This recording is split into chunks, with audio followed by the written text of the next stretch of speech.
John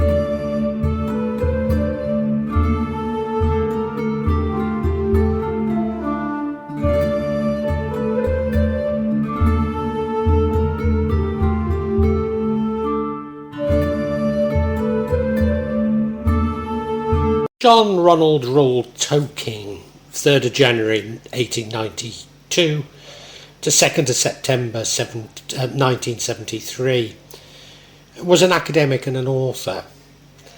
I have to admit that I'm no expert on Tolkien and his work, and I'm sure that many of you, my viewers, will discover inaccuracies in what I have to say. You see, for many, Tolkien's books are sacred books, but not I. That's not to say that I'm unfamiliar with them, but I certainly have not memorised them. I approach this more through my interest in philosophy and indeed more than a passing interest in folklore. I begin with a biography of Tolkien himself, which Tolkien himself would disapprove of, as he was very firm that his books were not influenced by his life's experience. Such remarks are typical of conservatives like Tolkien, who refute their own biases, suggesting that some things are simply natural or human nature. The Tolkien family originated in the East Prussian town of Kreuzburg, now Slavskoe, near Königsberg, now Kaliningrad. Although Tolkien himself was born in Bloemfontein, now in South Africa, his father, Arthur Reuel Tolkien, 1857 to 1896, was an English bank manager, and his wife Mabel née Suffield, 1870 to 1904. The couple had left England when Arthur was promoted to become head of the Bloemfontein office of the British Bank where he worked.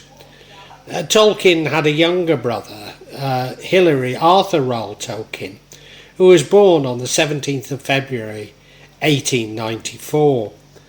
At the age of 3, he went to England with his mother and brother on a lengthy visit.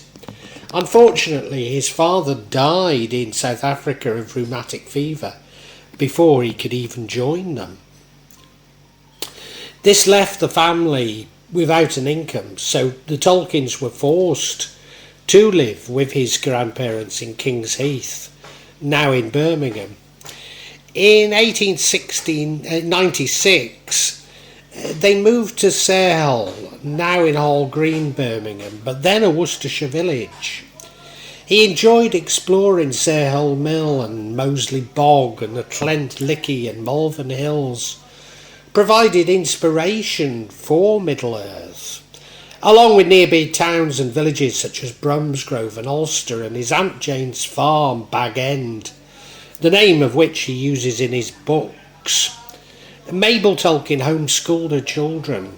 Although Tolkien liked to draw landscapes, his favourite subject was languages, and his mother taught him basic Latin. Tolkien could read by the age of 4 and write fluently shortly afterwards, and he became an avid reader. And Mabel Tolkien converted from nonconformity to Catholicism in 1900, cutting themselves off from the family and their wealth. In 1904, when Tolkien was 12, his mother died of acute diabetes at the rented farm cottage in Rednell, now also in Birmingham.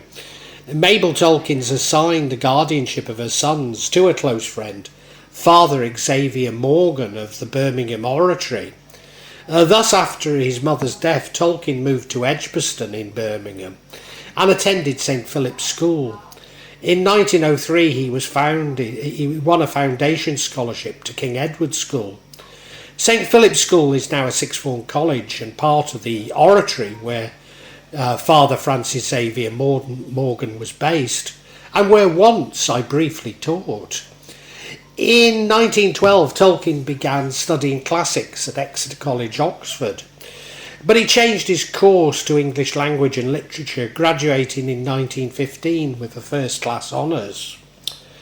Following a rather complicated romance, Tolkien married Edith Bratt St Mary at Immaculate Catholic Church in Warwick on 22nd of May 1916.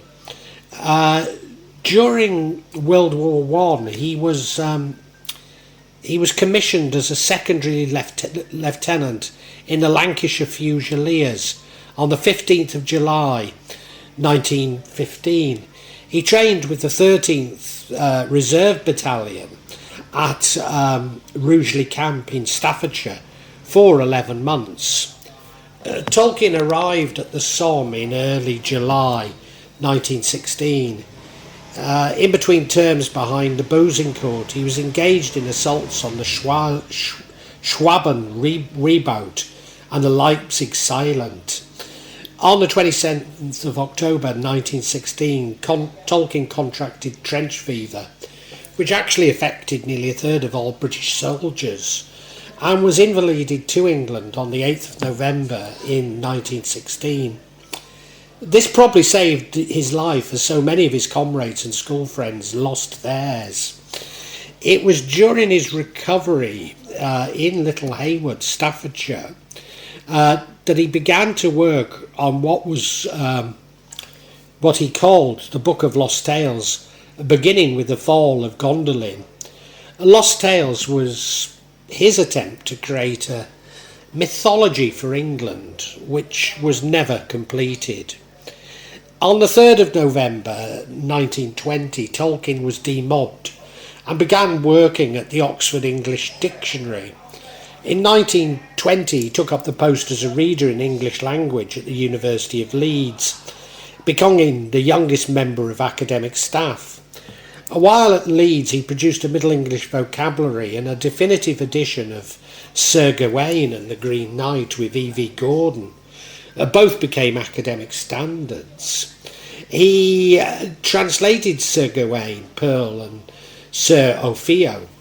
In 1925, he returned to Oxford as Rowlinson and Bosworth Professor of Anglo-Saxon with a fellowship at Pembroke College. During this time, Tolkien wrote The Hobbit and the first 2 volumes of The Lord of the Rings. In 1922, he published an essay on the name of Nodens, following Sir Mortimer Wheeler's evacuation of the Roman Acapelion at Lydney Park, Gloucestershire in 1928. Sorry, I said 1992 he published. That can't be right, can it? It must be 1929. Sorry. In the 1920s, Tolkien undertook a translation of Beowulf, which finished in 1926, but he did not publish. It was finally edited by his son and published in 2014. In January 1939, he was asked to serve in the cryptographic department of the Foreign Office in the event of a national emergency as a code breaker, but his services were not required. In 1945, Tolkien moved to Merton College, becoming the Merton Professor of English Language and Literature, where he remained until his retirement in 1959. In 1948, he completed The Lord of the Rings.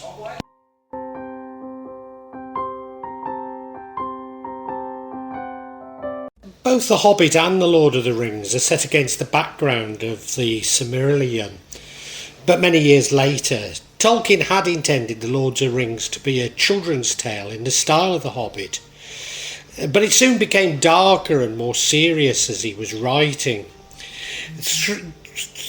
Though a direct sequel to The Hobbit is drawn on the backstory of Beleriand that Tolkien had previously developed, the title refers to the Dark Lord Sauron, who had previously been created, the One Ring, to rule the other ring of power, given to men, dwarves and elves, in his campaign to conquer all of Middle-earth. From the Shire, a hobbit land reminiscent of Worcestershire and Warwickshire, the story ranges across Middle-earth, following the quest to destroy the One Ring. Although often called a trilogy, the work was intended by Tolkien to be one volume, of a 2-volume set along with the Silmarillion. The work is divided internally into 6 books, 2 per volume, with several appendices of background material. Tolkien drew on a wide array of influences, but especially language, but including Christianity, mythology and Germanic heroic legend, including the Norse Volscana saga, archaeology, especially the Temple of Nodens, ancient and modern literature, the Finnish 19th century epic poem The Kavela by Elias Lonrod, and his work centred on the study of Old English literature, especially Beowulf. He was influenced by Celtic, Finnish, Slavic and Greek languages, and indeed their mythologies. Indeed, from a young age, he had invented new languages, the most developed being Quenya and Sindarin.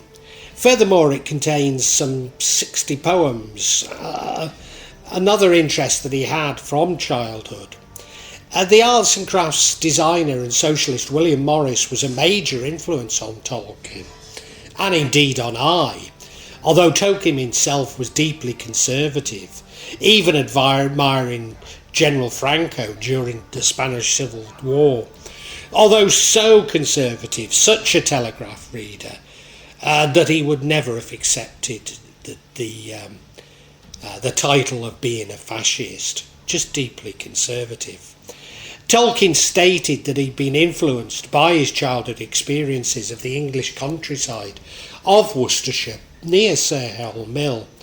The urbanisation and annexation of Birmingham, including Sirhill Mill in 1911, was a theme reminiscent of those of the English Romantics, including William Morris. Then there was his personal experience of fighting trench warfare. Moreover, the militarisation and industrialisation inspired the character of Sauron and his forces. The orcs represented the workers that had been brutalised by the war and industrialisation. Themes include a reverse quest, a struggle of good and evil, death and immortality, fate and free will, and the addictive danger of power. Along with Christianity, such as the presence of 3 Christ figures for the prophet, priest and king, as well as elements like hope, hope and redemptive suffering. However, his work was not as explicitly Christian as those of his friend C.S. Lewis. There is a common theme throughout his work, however, and that is of language, its sounds and its relationship to people and place.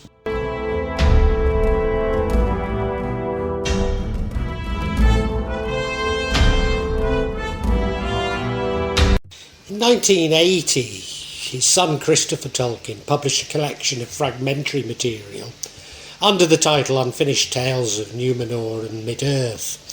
Later, 1983 to 1996, he published a large amount of the remaining unpublished materials, together with notes and extensive commentary in a series of 12 volumes called The History of Middle-earth. The series shows the development of Tolkien's conception of Middle-earth as a fictional place with its own people, language and history. Based on his earliest notions of a mythology for England, through to the development of the stories within the Silmarillion and the Lord of the Rings.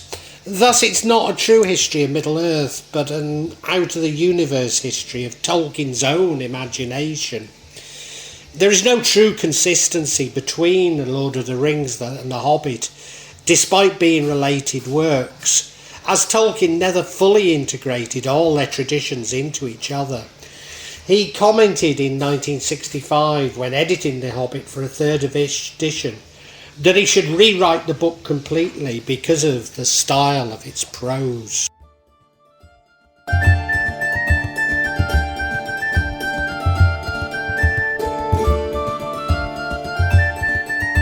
Middle-earth is the setting of much of Tolkien's fantasy.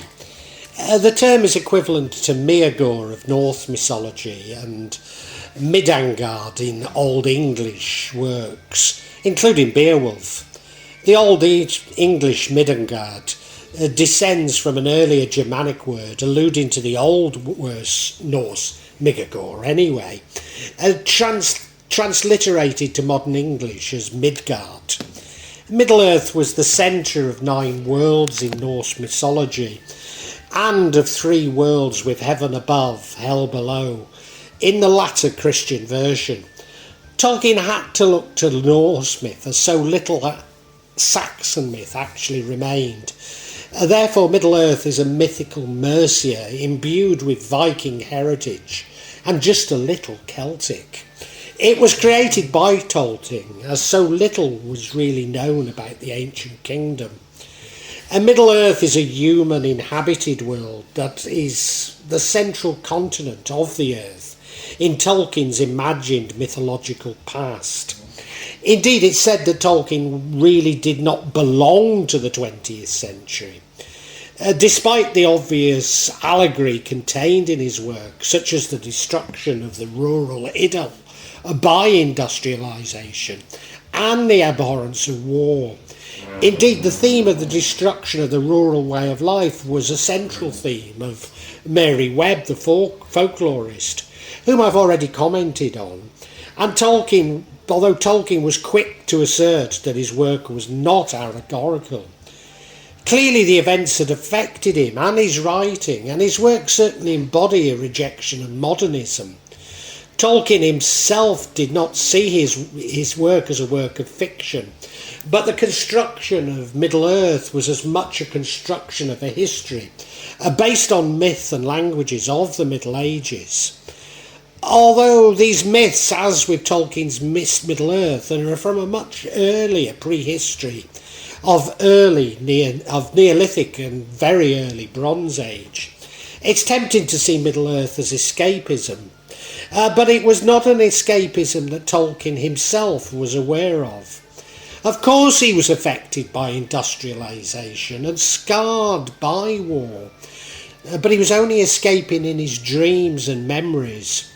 Indeed, for me to suggest that it is escapism, I'm no better than those commentators, who you can find many on this platform, who adapt Tolkien's work to promote and push their own beliefs, whatever they may be and however they may contrast with those of Tolkien himself. This has a strong resonance with the folklore of Charlotte Byrne whilst describing the folklore of 19th century Shropshire. They allude to the Middle Ages, whilst seeming to be derived from beliefs and even morality of a much earlier age. Perhaps even more profound is the degree to which many of the images he creates can be found in Carl Jung's Red Book, suggesting that Tolkien was less influenced by allegory as a collective consciousness, albeit a collective consciousness which was accessed through a revulsion to industrialisation and war. Middle-earth comes from Tolkien's visions expressed by his dreams. Indeed, isn't Middle-earth the landscape we all access within our dreams? We're all scarred by industrialisation and the brutality of modern living. Like Tolkien, few of us can admit it, even to ourselves, let alone write an allegory of it. But then what Tolkien expresses is what we all feel in the deepest recesses of our consciousness. A desire for comfort and tradition and a willingness to engage in lost causes, to keep that and hold on to that which we are used to, even to go back to seemingly better times.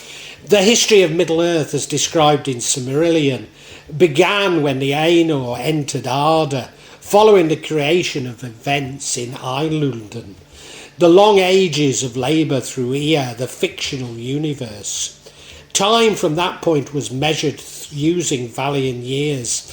Through the subsequent history of Arda was divided into 3 periods using different years, known as the years of the lamp, the years of trees and years of the sun. A separate overlapping chronology divides the history into the ages of children and Ulverstar. The first such ages beginning with the awakening of the elves during the years of the trees, pardon me, and continued for the first 6 centuries of the years of the sun. All subsequent ages took place during the years of the sun. Tolkien's tales of Middle-earth mostly focus on the northwest of the continent. This part of Middle-earth is suggested of Europe, the northwest of the Old World, the Shire reminiscent of England, but more specifically of Warwickshire, particularly Worcestershire, the county town of Hobbiton at the same latitude as Oxford. Middle-earth is peopled by men, but also elves, dwarves, ents and hobbits, and monsters including dragons, trolls and orcs. Through the imagined history, the peoples other than men lived. After the period described in the books, only men are left on the planet. Indeed, Tolkien suggests that the greatest kingdoms were those created by man, although Tolkien does describe a number of politicals, not simply an absolute monarchy. Hobbits were neither fairies nor elves, just diminutive humans. They spoke the same language or languages as men in Middle-earth, and got along better with men than elves or dwarves, having no magical powers. Wherever Tolkien is read, the reader identifies with a local Middle-earth and with a race of hobbits. A friend of mine, also with family from the Stiperstones, describes his as hobbits, the effects of inbreeding all too apparent, maybe lacking a large foot but short in stature, looking somewhat similar, craving comfort and stoical in the face of the encroachment upon their lives. But the hobbits would lack the Brythonic or even the Norse phrases of my ancestors. No, they're solidly Mercian from North Worcestershire, not Shropshire, not even South Shropshire. Short in stature, somewhat eccentric, stoic and resisting the brutalisation that Birmingham brings with it. Whilst largely a new town, take a trip to the old town of Redditch today and you will indeed find hobbits. Refugees from a gentrified Bromsgrove, diminutive people cleaning the toilets at the Kingfisher bus station, or ambling along Archer Road, grumbling to themselves about the rain, the price of a tin of cider and police harassment. Hobbits brutalised by modern life and having now lost the battle. But then, of course, we all have hobbits deep within ourselves, bursting to begin their adventure, an adventure which will almost certainly lead us to being defined as deranged.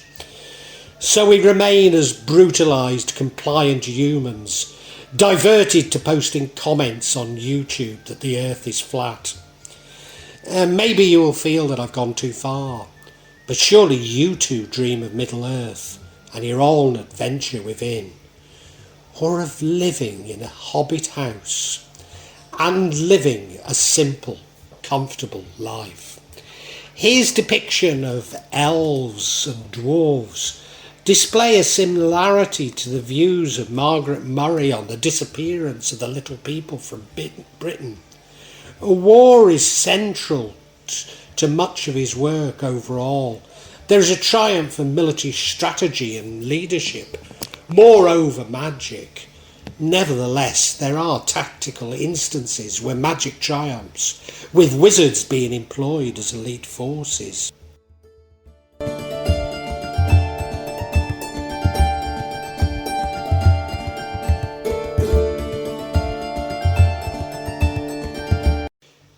Tolkien's own sketches show a flat earth with stars above it.